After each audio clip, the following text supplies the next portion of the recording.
Olá, me chamo Bruna Pierre e este trabalho propõe uma discussão sobre a origem e domesticação da cannabis para a disciplina de origem e domesticação de plantas cultivadas do setor de ciências biológicas da UFPR. Estima-se que a cannabis esteja junto com o ser humano há mais de 10 mil anos, sendo utilizada como alimento, medicina, fibras e em cerimônias ritualísticas. Os primeiros registros do uso da cannabis por seres humanos foram para a fabricação de papel e datam de 8 mil anos antes de Cristo na China. Com o intercâmbio cultural e o comércio, ela se espalhou junto com o homem e acabou atingindo outras sociedades. Entre os anos 1000 a.C. até o século XIX, produziam a maior parte dos papéis, combustíveis e artigos têxteis das culturas que a utilizavam, sendo também uma opção medicinal para tratamento de enfermidades por diversas culturas. Sua grande importância histórica se deve ao fato da cannabis ter a fibra natural mais resistente e forte entre as herbáceas, podendo ser cultivada em praticamente qualquer tipo de solo e se adaptando bem a diversas regiões. Estudos paleoecológicos sugerem que a cannabis dispersou para o oeste europeu há 6 milhões de anos, seguindo para o leste da China há cerca de 1 milhão de anos, e na Índia registrou-se um pólen canábico com mais de 30 mil anos. As evidências arqueológicas mais antigas datam 10 mil anos no Japão e depois na China. A hipótese mais aceita é que tenha surgido no norte da fronteira entre a Índia e o Paquistão, próximo às regiões do Himalaia, no Planalto tibetano. Desta forma, tem-se que seu centro de origem situa-se entre a Ásia Central e Oriental. Na imagem da esquerda, temos os centros de diversidade segundo Vavilov. A cannabis se enquadra nos centros 1, 2, 3, 4 e possivelmente 5, atestando sua antiguidade na domesticação por humanos. Quanto à sua filogenia, a cannabis está classificada na classe das dicotiledôneas, ordem Rosales, família Cannabaceae, gênero Cannabis, espécie sativa, Indica ruderalis. Devido a estudos moleculares que vêm avançando com o tempo, a família Cannabaceae foi transferida da antiga ordem Urticales para a ordem Rosales, posto que Urticales é um grupo monofilético e agora é designado por Rosidias urticaloides, um clado da ordem Rosales. Atualmente, o mais aceito na botânica é que a cannabis é uma única espécie dividida em variedades, com existência de dados genéticos suficientes para suportar a existência de 3 subespécies. A planta de cannabis é capaz de fecundar com outra e gerar descendentes férteis, mesmo que sejam de uma subespécie diferente, o que gera a chamada variedade híbrida, que possui características de seus antecessores. Isso torna seu potencial adaptativo muito grande, tanto por força humana quanto por seleção natural. Carl Linnaeus descreveu em 1753 a cannabis como sativa, termo em latim para o que se pode cultivar e semear, já nos demonstrando a antiguidade da domesticação dessa espécie. A subespécie sativa apresenta plantas mais altas e folhas finas verde claro. É adaptada a climas mais quentes e possui um ciclo de floração mais longo. Abrange também as plantas de cânhamo industrial e possui variedades monóicas. Geralmente, apresenta doses mais baixas de CBD e altas de THC.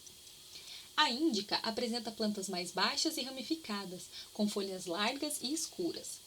Possui um ciclo de floração mais curto, pois é adaptada a climas mais frios e com estações menos longas. A subespécie ruderalis, por sua vez, entra em estado de floração segundo a maturidade do indivíduo, não dependendo de fotoperíodo para entrar em floração.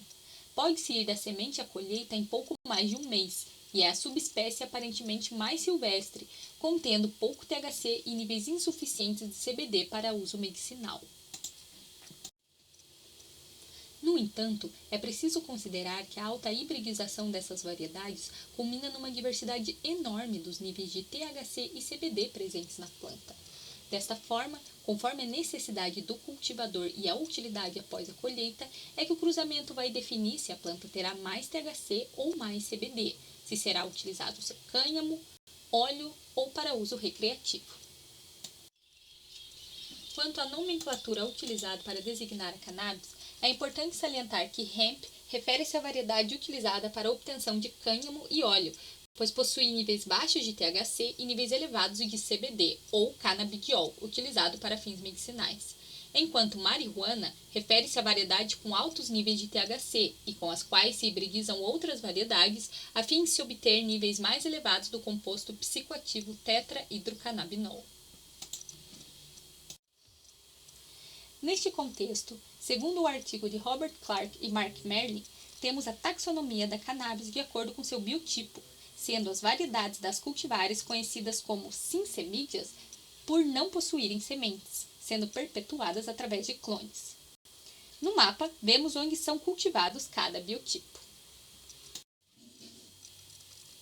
A cannabis é uma planta dioica que apresenta flores macho e fêmea em plantas separadas, porém, também pode ser monóica, compreendendo flores de ambos os sexos em uma única planta.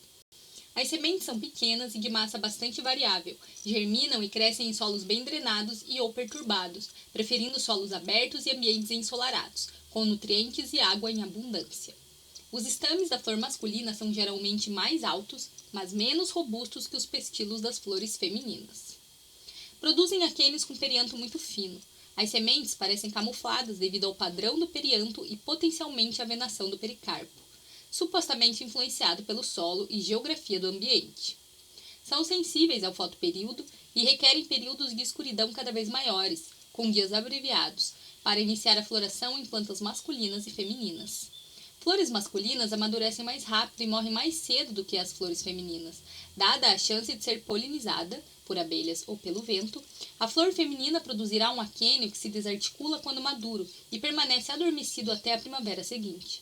As estações de crescimento da cannabis geralmente variam de 4 a 6 meses para todos os estágios do ciclo de vida. As síndromes de domesticação referem-se às características desenvolvidas pelas plantas após intensa seleção artificial humana. Para maximizar a colheita dos alimentos armazenados nas sementes, os humanos têm frequentemente alterado o fenótipo das plantas, especialmente a morfologia e fisiologia das sementes. Quando as culturas são domesticadas, as sementes evoluem para adaptações diferentes de seus parentes selvagens, em padrões similares entre as espécies cultivadas. Entre essas diferenças estão a perda da queda de sementes maduras da inflorescência, redução da dispersão, aumento do tamanho das sementes e mudanças na resistência à herbivoria ou na palatabilidade. Segundo este estudo de caso sobre a morfologia dos aquênios de cannabis sativa, o cultivo é geralmente para uma das 3 finalidades distintas: fibra, oleaginosas ou canabinoides. Os tipos de fibras e sementes de cânhamo foram criados para diferentes partes da mesma planta, e a produção de fibras se concentra no caule e na vegetação prolongada, enquanto na produção de sementes é essencial ter flores totalmente amadurecidas e fertilizadas.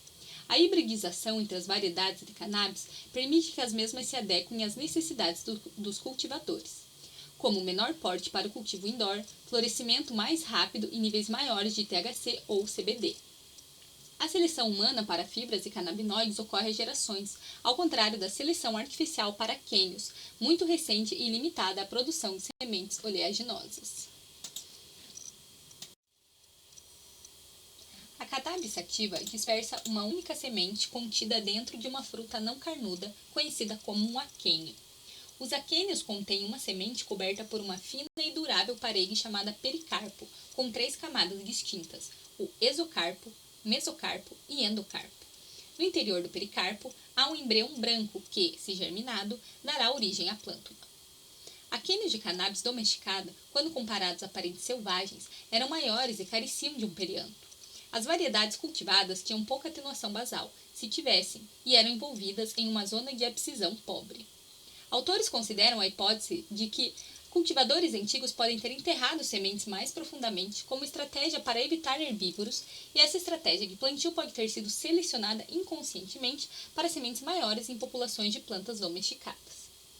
A seleção inconsciente pelos humanos provavelmente também reduziu a atenuação basal dos aquênios, a coloração escura dos pericarpos e a cobertura do perianto. Na imagem inferior à esquerda, observamos que a semente ruderal é menor, com um perianto retido e uma base atenuada que ajuda na abscisão, enquanto a semente domesticada apresenta uma atenuação basal menor, zona de abscisão pobre, menos camuflagem e um tamanho maior.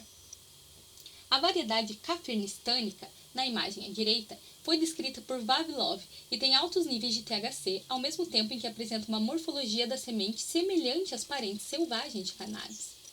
como perianto camuflado, atenuação basal e tamanho pequeno.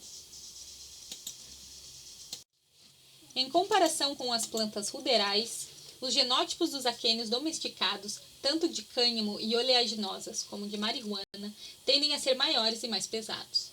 Quando as plantas maternas produzem sementes mais pesadas, elas criam descendentes que possuem mais reservas alimentares, permitindo que os descendentes estabeleçam folhas rapidamente, realizando mais fotossíntese e desenvolvendo vantagem competitiva.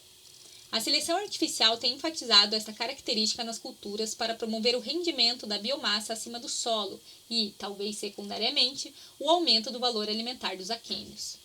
Os aquênios das ruderais possivelmente são menores devido à estratégia adotada de minimizar a alocação de recursos nos mesmos.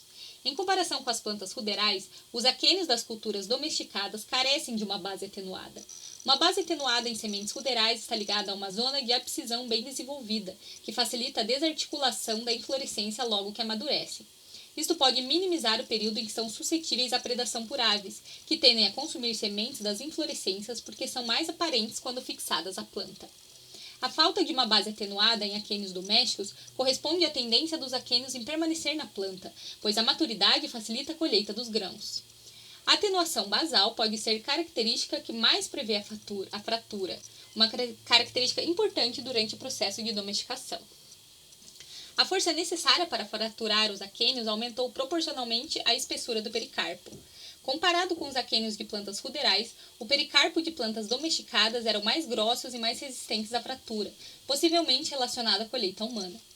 Quanto à camuflagem, aquênios ruderais tendem a ser mais camuflados, devido a uma necessária proteção contra herbívoros, enquanto aquênios domesticados não possuem predadores e, desta forma, não necessitam camuflar-se, apresentando coloração mais clara.